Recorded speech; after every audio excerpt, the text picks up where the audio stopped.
Estudos, que não são estudos. Eu vi um artigo aqui sobre o que diz a ciência sobre as armas e a violência em 5 estudos sobre acesso a armas, né? Ou seja, os trecos das armas, né? Sei lá, para provas de discurso. Beleza. Por decreto, o presidente autorizou a posse de armas por qualquer cidadão maior de 25 anos, morador das cidades e zonas rurais de qualquer uma das 27 unidades da federação.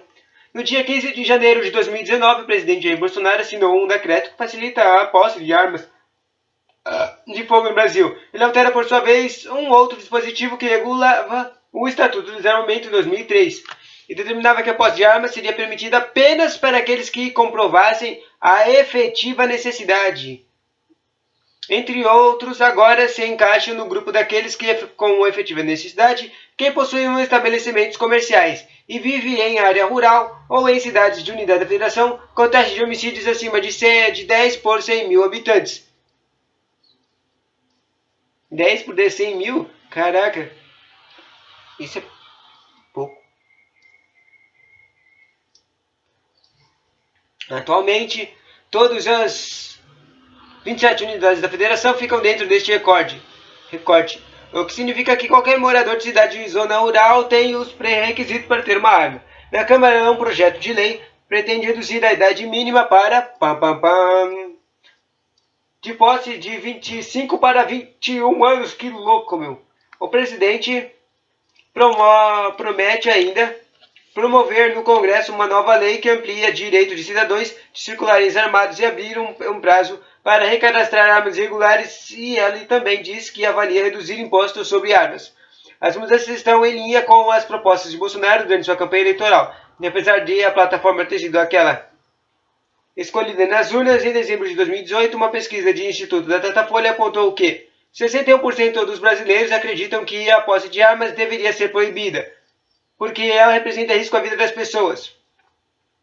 Bolsonaro argumenta que o acesso facilitado à posse de armas garante um direito individual da legítima defesa e que isso ajudaria no combate à violência em um país com mais de 60 mil homicídios por ano.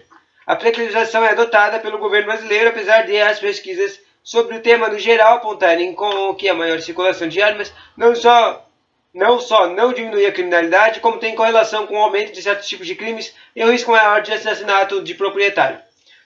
O que dizem os cientistas? Em um manifesto publicado em 2016, 57 pesquisadores de uma instituições nacionais e internacionais, eles defenderam a manutenção do Estatuto do Desarmamento Brasileiro.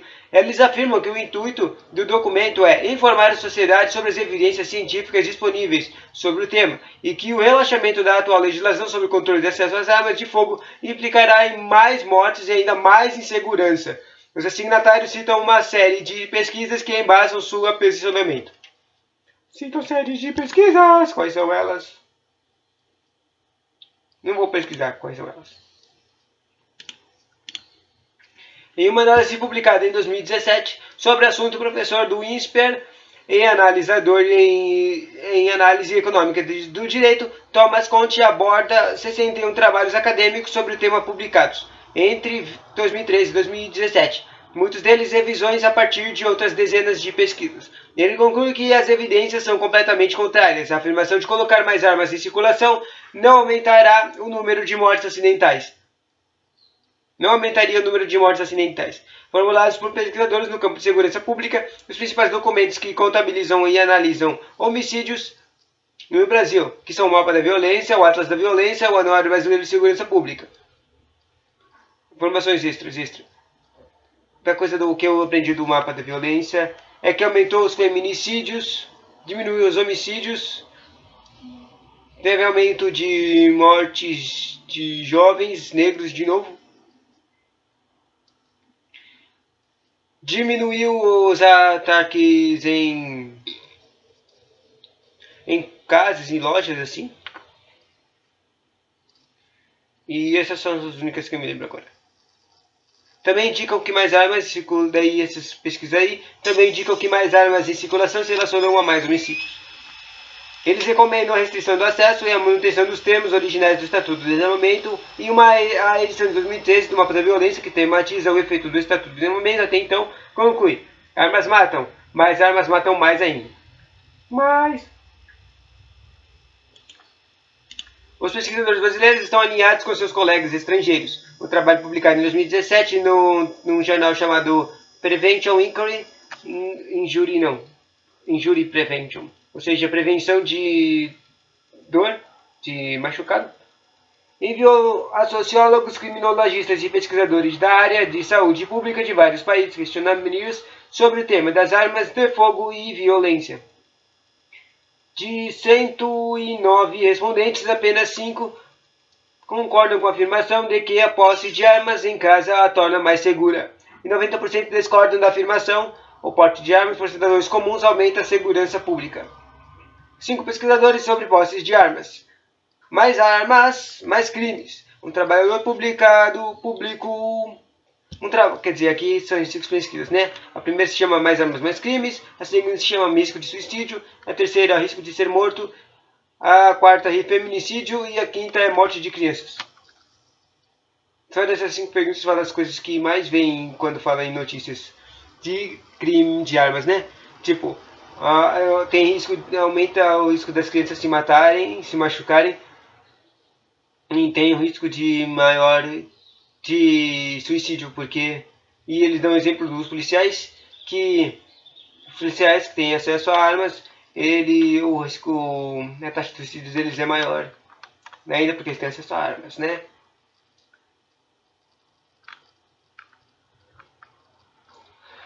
Vamos lá as pesquisinhas. Mais armas, mais crimes. Um trabalho publicado em 2017 pela National Bureau of Economic Research, ligado ao governo dos Estados Unidos, analisou o que aconteceu quando estados adotaram regras que facilitavam que a população portasse armas ocultas, mesmo sem comprovar a necessidade. No país, esses estados têm maior autonomia para legislar sobre temas do tipo, assim como ocorre em relação às políticas de drogas. A partir de modelos estatísticos, os pesquisadores estimam que, decorridos 10 anos da adoção da legislação mais permissivas, crimes violentos aumentaram em uma proporção de 13% a 15%. Nos estados do que ocorreria sem as mudanças. Mais armas, mais crimes, certo? Risco de suicídio. Um trabalho publicado em janeiro de 2014 na revista acadêmica Annals of Internal Medicine, que reuniu dados coletados por 16 pesquisadores feitos nos Estados Unidos, na Nova Zelândia e na Irlanda, a respeito da associação entre posse de arma em residências e risco de suicídio nos moradores. Os pesquisadores concluíram que o acesso a armas de fogo não só está associado a uma probabilidade maior de alguém de casa ser vítima de um homicídio, como também de realizar suicídio. Um dos trabalhos afirma que quando pediatras lidam com um adolescente suicida, eles devem insistir para que as armas sejam removidas da casa. Pediatras também devem informar aos pais que a presença de armas de fogo pode estar associada a suicídio de adolescentes, mesmo sem haver sinais claros de uma doença psiquiátrica. Em 2004, uma revisão de pesquisas realizadas pelo National Research Council, ligada à Academia Nacional de Ciências dos Estados, concluirá que estados e regiões de pesquisas com as maiores taxas de propriedade de armas têm as maiores taxas de suicídios com armas. Terceiro, pesquisa. Risco de ser morto. Muitas pesquisas no campo de crime...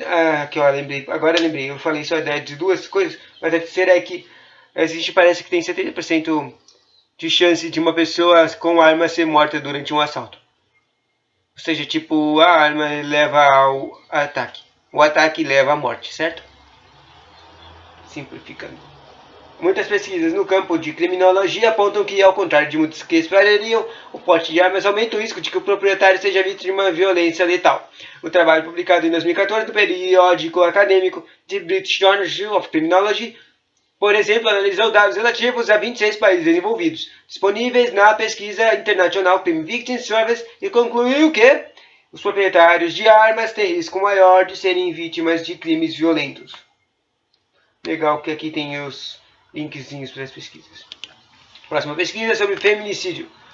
Um trabalho publicado em 2003 nos Estados Unidos no American Journal of Public Health buscou analisar os fatores de risco que se relacionam às chances maiores de que mulheres vivem em relacionamentos abusivos sejam vítimas de feminicídio.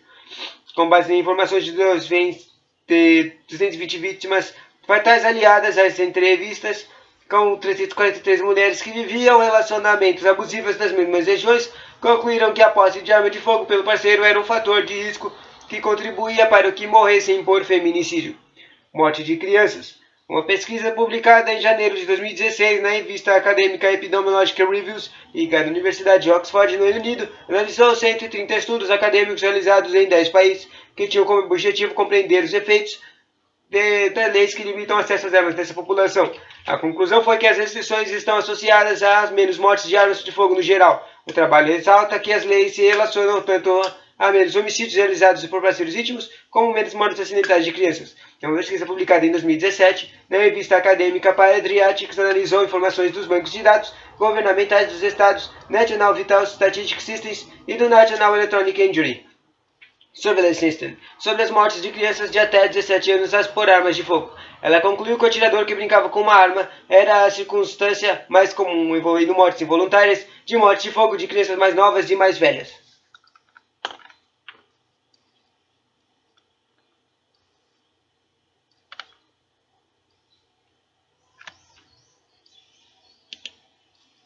Louco!